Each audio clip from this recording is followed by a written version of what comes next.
বাংলাদেশ সেনাবাহিনী সম্মিলিত সামরিক হাসপাতালে নতুন একটি নিয়োগ বিজ্ঞপ্তি প্রকাশিত হয়েছে। এখানে মোট পদ আছে ১২টি। এই ১২টি পদ মিলিয়ে লোক নেবে ১০৩ জন।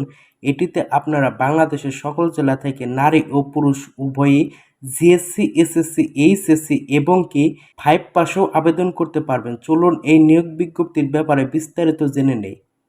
এখানে সর্বশেষ পদটি হচ্ছে বার্তাবাহক। এটিতে লোক নিবে ৩ জন। মাসিক বেতন হচ্ছে ১৫,০০০ টাকা। শিক্ষাগত যোগ্যতা হচ্ছে অষ্টম শ্রেণী পাস। আর এটি বয়সীমা হচ্ছে ১৮ থেকে ৩০ বছরের ভেতর হতে হবে। এরপর ১১ নম্বর পদটি হচ্ছে নিরাপত্তা প্রহরী। এখানে লোক নিবে ৩ জন। বেতন হচ্ছে ১৫,০০০ টাকা। শিক্ষাগত যোগ্যতা অষ্টম শ্রেণী পাস। এটিতেও বয়সীমা হচ্ছে ১৮ থেকে ৩০ বছর।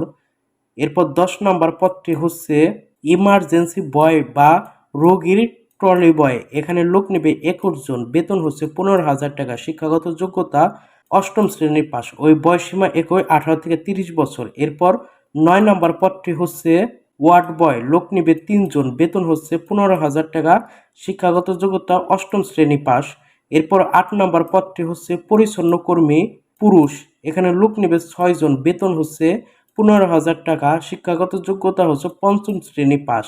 আর এই সবগুলো পদের জন্য কিন্তু বয়সীমা ১৮ থেকে ৩০ বছর পর্যন্ত। এরপর ৭ নম্বর পদটি হচ্ছে পরিচ্ছন্ন কর্মী মহিলা। এখানে লোক নেবে ৬ জন। বেতন হচ্ছে ১৫,০০০ টাকা। শিক্ষাগত যোগ্যতা হচ্ছে পঞ্চম শ্রেণী পাস বা পিএসসি পাস।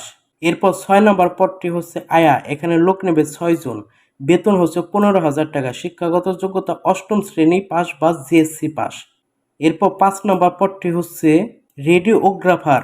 এখানে লোক নেবে ৩ জন। মাসিক বেতন ৩০,০০০ টাকা।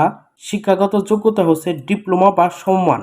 আর এটি বয়সীমা হচ্ছে ১৮ থেকে ৩০ বছর। তবে অবসরপ্রাপ্তদের ক্ষেত্রে বয়সীমা ৫৫ বছর পর্যন্ত শিথিলযোগ্য।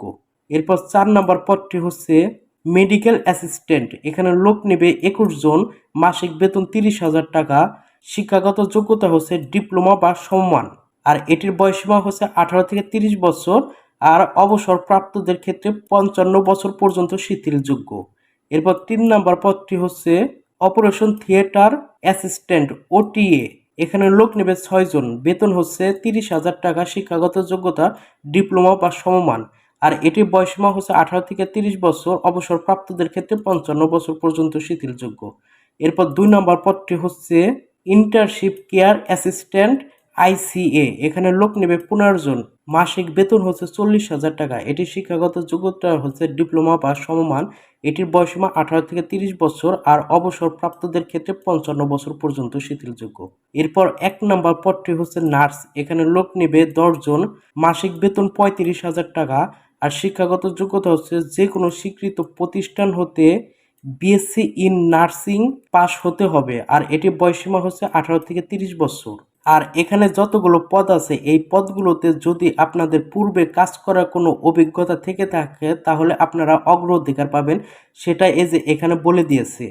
আর এই আবেদনটি সম্পূর্ণ ডাকযোগের মাধ্যমে হবে। আপনারা একটি A4 কাগজের ভেতর পদের নাম, প্রার্থীর নাম, পিতার নাম, জাতীয় পরিচয়পত্র নম্বর, জন্ম তারিখ, মোবাইল নম্বর, শিক্ষাগত যোগ্যতা ও অভিজ্ঞতা, বর্তমান ও স্থায়ী ঠিকানা, জাতীয়তা, এই সমস্ত কিছু লেখে এবং ডাকযোগে যে চিঠিটি পাঠাবেন সেই চিঠির খামের ওপর পদের নাম উল্লেখ করে কমান্ড্যান্ট সিএমএইচ ঢাকা সেনানিবাস এর বরাবর পাঠিয়ে দিবেন।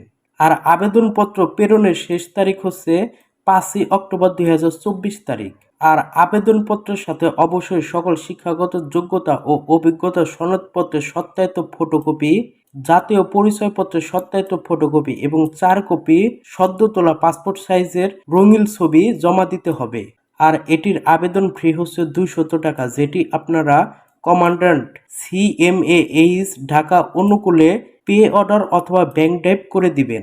আর আপনাদের লিখিত পরীক্ষার তারিখ হচ্ছে ১ থেকে ৫ নম্বর উল্লেখিত পদের জন্য ১১ই অক্টোবর ২০২৪ তারিখ ৮ ঘটিকায় Dhaka cant girls public school and college, Dhaka সেনানিবাসে অনুষ্ঠিত হবে।